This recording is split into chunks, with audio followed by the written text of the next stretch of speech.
Hi everyone, a very happy Monday morning to all of you. I'm sorry I couldn't record the third part of my co-curricular activities video. Was kind of busy, but anyhow, I'm here with the third part of co-curricular activities, two more types. So without much further ado, a very, very warm welcome to Eloquent English Enterprise. And let's start off with the presentation straight away. A big welcome to the new subscribers who've joined me last week in the last 7 days. Thank you for being here and for trusting me. So here is my presentation. One sec. Here we are. Okay. So we are here with the third part of co-curricular activities, right? And let's do a quick recapitulation. The last time we spoke about co-curricular activities which boost social development and also co-curricular activities which help in the boosting of academic performance. So now we have something else for us.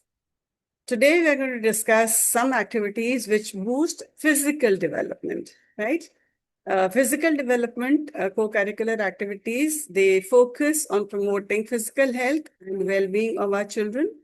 These activities also help students to develop teamwork, physical endurance, and a healthy lifestyle. Hindi में कहूँ तो शारीरिक विकास के लिए इस तरह की को करिकुलर एक्टिविटीज को होना बहुत जरूरी है। वो ना केवल शारीरिक वृद्धि करते हैं बल्कि बच्चों को की उनकी सहन शक्ति और एक हेल्दी टाइप का जो लाइफस्टाइल है, जो एक जीवन शैली है, वो भी बनाने में मदद करती है। तो फॉर एग्जाम्पल हम ले लेते हैं school sports. Physical development school sports के हिसाब से जो है वो बच्चों के अंदर टीम वर्क की एक भावना को जागृत करता है, उनके अंदर फिटनेस को बढ़ाता है और उनके जो एथलेटिक स्किल्स हैं, मतलब भागने दौड़ने की जो एक शारीरिक क्षमता है, उसको भी बढ़ावा देता है या प्रेरित करता है। और जब बच्चे इस तरह की एक्टिविटीज में भाग लेते हैं तो उनकी जो हेल्थ है, उनकी ओवरऑल हेल्थ, स्वास्थ्य जिसको कहेंगे, उनका स्वास्थ्य अच्छा रहता है और वो एक अच्छे इंसान जिसके अंदर टीम वर्क की भावना हो, वो भी उनमें जागृत होती है और हमेशा के लिए स्पोर्ट्स खेलों में उनकी रुचि बढ़ जाती है। फॉर एग्जाम्पल, बास्केटबॉल टीम हो सकती है, सॉकर टीम हो सकती है, ट्रैक एंड फील्ड इवेंट्स हो सकते हैं जिसमें भागते हैं, हर्डल रेस हो गई, अलग अलग तरह की रेसेस होती हैं, स्विमिंग हो सकता है, जिम्नास्टिक्स हो सकता है जिसमें भारत अभी काफी हद तक पीछे है। सेकंड है physical education example. Physical development जो है वो फिजिकल एजुकेशन जो पीटी क्लासेस होती हैं और उसके अलावा भी बहुत से ऐसे स्पोर्ट्स हैं जैसा कि आप देख पा रहे होंगे, जैवलिन थ्रो है, हाई जंप है, पोल वॉल्ट है, नॉर्मल ब्रीदिंग एक्सरसाइजेस हैं, योगा इत्यादि है। तो इस तरह की जब एक्टिविटीज बच्चे करते हैं तो उनके अंदर जो है स्पोर्ट्स के लिए एक लगाव सा जागृत होता है और योगा करते हैं तो उससे ध्यान केंद्रित करना भी आता है। और उसके साथ साथ जो है जब इस तरह की कुछ एक्सरसाइजेस वगैरह बच्चे करते हैं तो वो उनको एंजॉय करते हैं और साथ में उनको एक अप्रिसिएशन आता है, एक उस चीज को बढ़ावा देने की और उस चीज को लाइक करने की प्रवृत्ति भी बढ़ती है, जिससे कि वो हमेशा एक्टिव रहना पसंद करते हैं। फॉर एग्जाम्पल, डिफरेंट टाइप्स के स्पोर्ट्स को बच्चे खेलें, अलग अलग चीज को महसूस करें। जब वो करेंगे, जब उसको उनके उसके बारे में एक कहते हैं ना, एक प्रैक्टिस होगी या उनको एक एक्सपीरियंस होगा, उनको अनुभव होगा, तो वो उसको पसंद करना शुरू करेंगे। तो फिटनेस सर्किट्स में वो पार्टिसिपेट कर सकते हैं। डांस मूवमेंट एक्टिविटीज, आजकल तो बड़े अच्छे अच्छे जुम्बा जुम्बा टाइप डांसेस आ गए हैं, उसको बच्चे रिदम भी सीखते हैं और एक उसके अंदर उनको ना, जिसे कहते हैं कि एक एक रूटीन एक रूटीन आता है, वो योगा की प्रैक्टिस कर सकते हैं। और हेल्थ और न्यूट्रिशन की उनके लिए वर्कशॉप्स भी होने चाहिए कि हेल्दी रहने के लिए ना केवल एक्सरसाइज जरूरी है बल्कि सही तरीके का खान पान भी होना चाहिए। इसके बाद तीसरा एग्जाम्पल है योगा सेशंस। फिजिकल डेवलपमेंट जो है, योगा सेशंस आजकल तो आपको पता है, अब तो योगा दिवस भी होता है जून में। तो इससे क्या होता है, बच्चों में माइंडफुलनेस आती है। माइंडफुलनेस का मतलब ये नहीं होता कि वो माइंडफुल हो जाते हैं। माइंडफुलनेस का मतलब होता है कि कब क्या कैसे उस चीज को समझने की और उसको उसके अनुसार अपने जीवन को केंद्रित करने की उनमें क्षमता आती है। उसके अलावा जो है वो उनकी फ्लेक्सिबिलिटी, जो उनके मूवमेंट्स हैं उसको इम्प्रूव करता है और उनकी इनबिल्ट स्ट्रेंथ को भी बढ़ाता है। उससे वो रिलैक्स फील करते हैं क्योंकि उसमें रिलैक्सेशन टेक्निक्स होती हैं, जो आपकी ब्रीदिंग एक्सरसाइजेज हैं और जो फिजिकल एक्सरसाइजेज हैं, उससे उनको फोकस करना, ध्यान के केंद्रित करना, अपने स्ट्रेस को मैनेज करना और एक अच्छा एक बैलेंस लाइफस्टाइल जीना भी वो सीखते हैं। फॉर एग्जाम्पल, वो रेगुलर योगा क्लास अटेंड कर सकते हैं। वो माइंडफुलनेस और मेडिटेशन जो है उसको उसकी भी क्लासेस को अटेंड करके प्रैक्टिस कर सकते हैं। योगा के रिट्रीट्स में जा सकते हैं जहाँ पे योगा पे बहुत अधिक ध्यान दिया जाता है। ब्रीदिंग एक्सरसाइजेस बहुत ज़रूरी हैं, सुबह सुबह की जाए तो उससे आपको दिन भर तरोताजगी बनी रहती है। और फिलॉसफी ऑफ योगा क्या है उसके बारे में भी उनको जानकारी मिले तो बहुत अच्छा है। मार्शल आर्ट्स ये भी बहुत कॉमन है और बहुत टाइम से है। फिजिकल डेवलपमेंट मार्शल आर्ट्स के थ्रू काफी अच्छे से बिल्ड किया जा सकता है। उससे उनको डिसिप्लिन आता है, स्ट्रेंथ आती है और कोऑर्डिनेशन करना भी आता है। हैंड आई कोऑर्डिनेशन बहुत अच्छे से आता है और फुटवर्क भी इस बच्चे सीखते हैं। तो इसके जो है इसके अंदर क्या इन्वॉल्वमेंट होता है, उसमें एक स्ट्रक्चर ट्रेनिंग होती है जिससे कि बच्चों का फिजिकल फिटनेस और सेल्फ कंट्रोल, सेल्फ रिस्पेक्ट और एक कॉन्फिडेंस जो है वो उनमें आता है। जल्दी जल्दी जा रही हूँ, आपको अगर लगे तो आप वीडियो को पॉज कर सकते हैं। फॉर एग्जाम्पल, कराटे की प्रैक्टिस कर सकते हैं, taekwondo कर सकते हैं, जूडो क्लासेस कर सकते हैं, किक बॉक्सिंग कर सकते हैं और उसके अलावा अलग अलग तरह की जो वर्कशॉप्स हैं मार्शल आर्ट्स की वो भी अटेंड स्कूल उनको करवा सकता है। अगर उनको नहीं जानकारी है तो स्कूल उनके लिए ये चीज मुहैया करा सकता है। पांचवा एग्जाम्पल है आउटडोर एक्टिविटीज या एडवेंचर्स। मतलब बच्चे बाहर भी जाके बहुत से काम कर सकते हैं, उसके लिए वो एक आउटडोर एडवेंचर क्लब का भी मेंबर बन सकते हैं। तो इसमें क्या है कि जब बच्चे आउटडोर एडवेंचर क्लब्स को ज्वाइन करते हैं तो उनका अगेन फिजिकल डेवलपमेंट तो होता ही है, लेकिन उसके अलावा कुछ ऐसी चीजें जो स्कूल वगैरह में नहीं हो सकती, जैसे कि रॉक क्लाइंबिंग है या हाइकिंग है, बच्चे वो भी सीखते हैं और उससे उनके अंदर ना कॉन्फिडेंस लेवल बढ़ता है।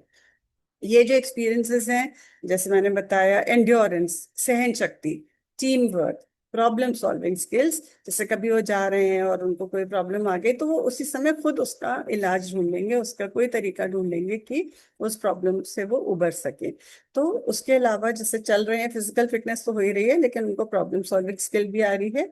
और ऑल्सो एक और भी क्या आ रहा है, it fosters a passion for nature. वो प्रकृति से भी प्यार करना सीख जाते हैं।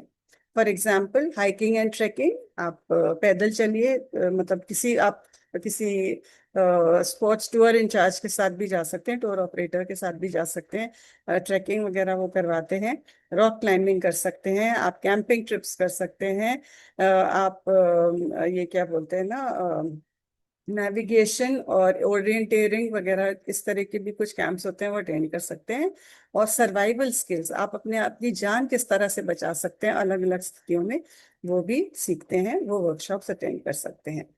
अब हम करते हैं को करिकुलर एक्टिविटीज रिक्रिएशनल एंजॉयमेंट के लिए। ठीक है, तो ये क्या होती है, रिक्रिएशनल जो को करिकुलर एक्टिविटीज हैं वो बच्चों की क्रिएटिविटी और लेजरली जो है आउटलेट्स वो उनके लिए खोल देते हैं। एंड ये जो एक्टिविटीज हैं ये बच्चों को एक्सप्लोरेशन सिखाती हैं, उनके इंटरेस्ट के हिसाब से होती हैं और उनके अंदर नए स्किल्स को जागृत करती हैं या पैदा करती हैं। इसलिए ये रिक्रिएशनल एक्टिविटीज भी होना बहुत जरूरी है। For example, art and craft, वो मुझे आपको बताने की जरूरत नहीं है।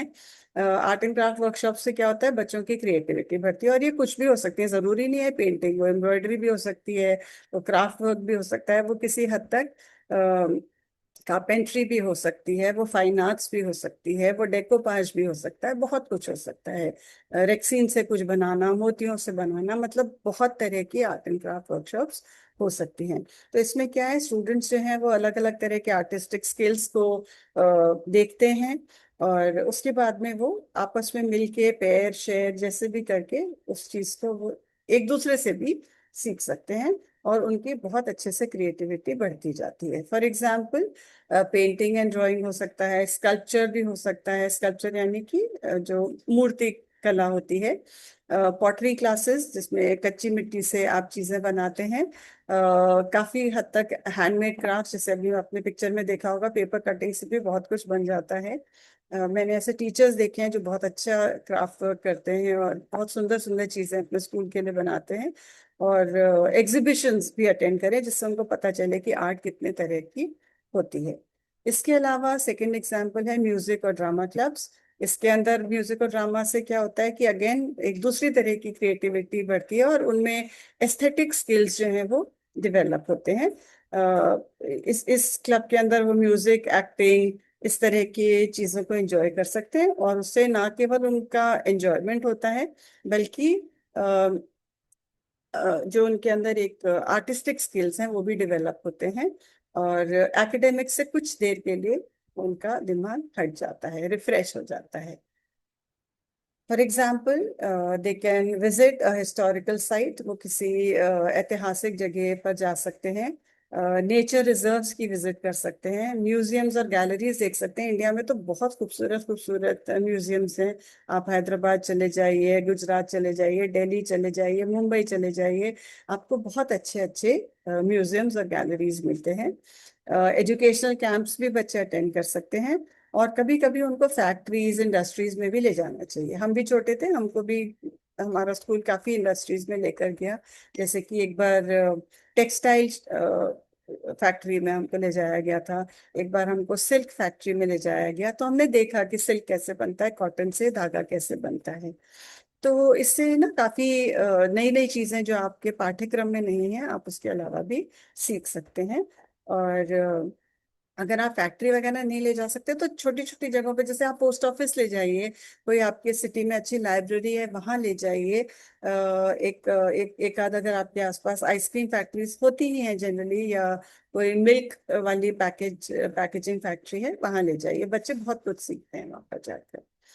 Okay, dance clubs. डांसिंग तो बहुत ही अच्छा है, ना केवल वो एक्सरसाइज है बल्कि एक मन को रिफ्रेश करने का बहुत ही बढ़िया तरीका है। तो बच्चों की क्रिएटिविटी और एक्टिविटी दोनों को बढ़ावा देता है। और उससे उसके अलावा बच्चे अलग अलग तरह के डांस स्टाइल सीख सकते हैं, परफॉर्मेंस सीख सकते हैं। और ये उनके लिए एक बड़ा रिफ्रेशिंग ब्रेक होता है उनके नॉर्मल स्टडीज से। तो उनमें और एक नई एनर्जी, एक नई स्फूर्ति आ जाती है अपनी पढ़ाई को जारी रखने के लिए। तो क्या क्या तरह के डांस हो सकते हैं, आप डिफरेंट टाइप के डांस स्टाइल सीख सकते हैं। आप डिफरेंट डांस कॉम्पिटिशन्स में हिस्सा ले सकते हैं। स्कूल इवेंट्स में भी डांसेस परफॉर्म हमेशा किए ही जाते हैं, हर ओकेजन पे। डांस की वर्कशॉप्स भी हमारे बच्चे अटेंड कर सकते हैं, बिकॉज अब तो काफी जगह में आपको बहुत से कोरियोग्राफर्स भी मिल जाते हैं। और आप एक कल्चरल डांस जैसे होता है उसके कॉम्पिटिशन्स भी आप खुद भी ऑर्गेनाइज कर सकते हैं, या अगर किसी दूसरे स्कूल ने किया है तो आप अपने बच्चों को हिस्सा लेने के लिए भेज सकते हैं। फोटोग्राफी क्लब्स, ये एक नई अभी आ गई है। पहले भी था लेकिन थोड़े कम स्तर पर होता था, लेकिन अब फोटोग्राफी क्लब्स भी काफी स्कूल्स जो हैं वो इनकॉर्पोरेट करते हैं अपने बच्चों के लिए। तो इससे क्या होता है कि बच्चे जो हैं अगेन वो फिर एक कंसंट्रेशन सीखते हैं। मतलब किसी चीज की फोटोग्राफी वो कर रहे हैं तो बैकग्राउंड कैसा है, वो सही तरह से शॉट आ रहा है कि नहीं, उस पर लाइट सही तरीके से पड़ रही है कि नहीं। तो ये सारी चीजें बच्चे अपने आप ही सीखते हैं, उनको सिखाने की कोई जरूरत नहीं पड़ती। तो वो अपने आसपास के वर्ल्ड को एक्सप्लोर भी करते हैं और उनकी खूबसूरत पिक्चर्स को कैप्चर भी करते हैं। तो उससे क्या होगा, जब वो फोटोग्राफी टेक्निक सीखते हैं और उनको शेयर करते हैं, तो उनकी आर्टिस्टिक स्किल्स और एक एक्सप्रेशन जो है उसकी क्वालिटी उनकी इम्प्रूव होती है। फॉर एग्जाम्पल, फोटोग्राफी टेक्निक सीखें, अपने टीचर से सीखें। वो फोटो वॉक्स के अंदर पार्टिसिपेट कर सकते हैं, मतलब चलते जा रहे हैं और फोटोग्राफ्स खींचते जा रहे हैं, वो भी एक कंपटीशन होता है। एडिटिंग वर्कशॉप्स अटेंड कर सकते हैं, लाइक कोई रील बनी हुई है उसको एडिट किया जाए, अपने काम की वो एग्जीबिशन लगा सकते हैं। और ऑफ कोर्स जो ये है फोटो के जो कॉन्टेस्ट हैं, अलग अलग कॉन्टेस्ट, उसमें के अंदर एक कैप्शन भी देना होता है, उसमें भी वो पार्टिसिपेट कर सकते हैं। तो इस तरह की जो को करिकुलर एक्टिविटीज हैं उनसे बच्चे बहुत तरीके से बेनिफिट करते हैं, फायदा उनको मिलता है। और उनके रेगुलर करिकुलम से उनका थोड़ा ध्यान हटता है, जिससे कि वो फ्रेशन अप होता है।